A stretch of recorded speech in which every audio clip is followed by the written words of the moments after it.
In Timberborn, you spend a lot of time building dams, and as your dams get bigger and bigger, construction times seem to crawl to a stop. In today's video, I'm going to cover 3 techniques that you can use to significantly decrease the time it takes to build these mega projects. First, it can help to understand why construction is slow. Provided that a construction is close enough to a road and a beaver can stand adjacent to it, they can build anything at their same level, anything one level above themselves, and any number of levels below, which explains why it's usually so quick to build the foundations of your dams.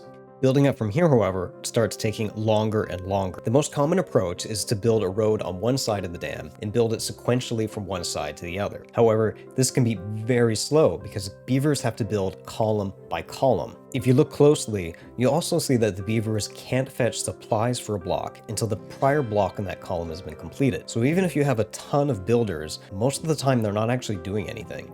This brings me to the first technique, starting construction of the dam from multiple locations. Even with the time it takes to build additional stairs, this ends up being significantly faster because you're effectively building multiple parts of the dam in parallel. For example, here I've got 4 work streams to build this dam, so I've effectively quartered the time it takes to build. Technique 2 is taking this to the extreme. By building scaffolding next to the dam, you can effectively build every part of that dam in parallel. Even with the time it takes to build the scaffolding, this significantly reduces the build time, and you can simply tear down the scaffolding when you're done. The third technique is to use bridges, oddly enough. If you build the dam one level higher than you need, you can use bridges to build segments of your dam in parallel.